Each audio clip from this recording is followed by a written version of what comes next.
Hello everyone, welcome back to my channel বিন্দাস বাঙালি। আশা করি তোমরা সবাই খুব ভালো আছো, আমিও ভালো আছি। তো আজকে নিয়ে এসেছে একটা নতুন ভিডিও। তোমরা থাম্বনেল দেখে বুঝতেই পেরেছো কি ভিডিও এসেছে। তো তোমরা লাস্ট পর্যন্ত ভিডিওটি অবশ্যই দেখবে। যারা এখনও আমার চ্যানেলটিকে সাবস্ক্রাইব করনি অবশ্যই সাবস্ক্রাইব করে দাও, আর ভালো লাগলে লাইক কমেন্ট করতে ভুলো না। তো আজকে যাব একটা দাদার বার্থডে সেলিব্রেট করতে। তো সেখানে গিয়ে কি কি হয়, কি কি করি আমরা সব তোমাদের সাথে শেয়ার করব। তোমরা লাস্ট পর্যন্ত ভিডিওটা দেখবে। আর এখন আমি দেখিয়ে দেবো যে আমি কেক বানিয়েছি, তো সেটা আমি এখন দেখাবো। কেকটা কেমন হয়েছে সেটা তোমাদেরকে আমি দেখাবো, তোমাদের সাথে শেয়ার করব। তোমরা অবশ্যই কমেন্টে জানাবে যে কেমন হয়েছে। তো তোমরা যারা আমার থেকে কেক নিতে চাও তারা ডেসক্রিপশনে আমার নাম্বার দেওয়া থাকবে, সেখান থেকে নাম্বারটা নিয়ে আমার সাথে কন্ট্যাক্ট করতে পারে। তো চলো তাহলে দেখিয়ে দিই কী কেক বানিয়ে। দেখতে পাচ্ছ এই যে কেক হাজির। তো এই কেকটা দাদাটাকে গিফট করা হচ্ছে। তো তোমরা জানিও যে কেকটা কেমন হয়েছে। একদম নিউ ডিজাইনেই করলাম, ফার্স্ট টাইম। এরকম আগেও এরকম কেক করেছি, বাট এই ডিজাইনটা একটু নিউ টাইপ আছে। তো তোমরা অবশ্যই জানিও যে কেমন হয়েছে কেকটা। ঠিক আছে, অবশ্যই কমেন্ট করে তোমরা জানাবে। তো এখন আমার কেকটা বক্সে ঢোকানোর পালা। এই যে বক্স রেডি, তো বক্সে ঢোকানোর পালা কেকটা। তো এখন আমি বেরোবো। আরেকটা কথা বলার আছে, তোমরা অনেকেই হয়তো কমেন্ট করে জানাবে যে এটা কী কেক আছে। হয়তো অনেকেই বুঝতে পারছো, অনেকেই বুঝতে পারছো না। এই কেকটা আছে রেড ভেলভেটে। তো এটা রেড ভেলভেট কেক আছে, আর ডিজাইনটা একদম সিম্পলের মধ্যে। তো এটা কাস্টমাইজড কেক আছে। তোমাদের যদি ভালো লাগে অবশ্যই কিন্তু আমার সাথে কন্ট্যাক্ট করতে পারো। তো দেখেই নিলে আমি কি কেক বানিয়েছি। এবার তাহলে বার্থডে ওখানে গিয়ে তোমাদের সাথে আবার কথা হচ্ছে, চলো। हैप्पी बर्थडे टू यू जी, केक शेक है तो फिर बुलाओ जी, ऐसे ही तुम बुढ़े होते रहोगे, हमको उससे क्या मतलब बताओ जी। हैप्पी बर्थडे टू यू, हाँ जी, इस पे इतने खुश क्यों हो ऐ भाई। দেখতেই পাচ্ছ দাদা এখন গিফট খুলছে। তো দেখা যাক এই বক্সের মধ্যে কি গুপ্তধন আছে। তো চলো দেখে নাও।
আমি জানতাম আগে হবে, তাহলে আমি আগে থেকে ভিডিওটা শ্যুট করতাম। যাই হোক, এই পরিস্থিতিটা খুবই খারাপ ছিল।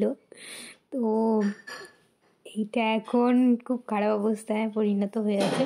তো মুখটা পুরো একদম আমসি হয়ে গেছে দাদাটার। তো এবার চলো পরে খাওয়া দাওয়ার পার্টে যাওয়া যাক।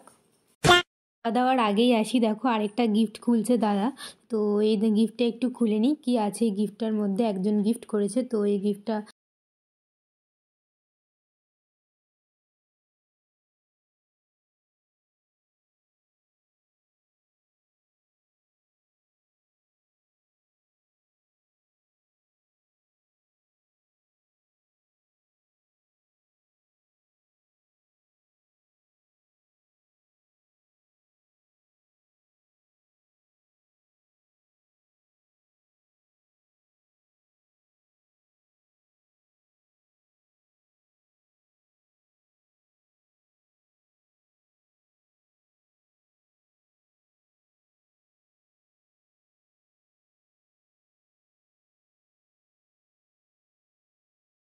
দেখতেই পেলে গিফটটা বেশ ভালোই লাগলো, আমারও খুবই ভালো লেগেছে, বেশ চকলেট আর ফটো দিয়ে। তো এবার যাওয়া যাক, খাওয়ার পালা, চলো। তো সব শেষে আমরা চলে আসলাম খেতে। তো তোমরা দেখতেই পাচ্ছ আমরা কি খাচ্ছি, চাউমিন। তো মোটামুটি সবারই খাওয়া দাওয়া কমপ্লিট। আর এই জয়ন্তদা আসতে খাও, তোমারটা কেউ খাবে না।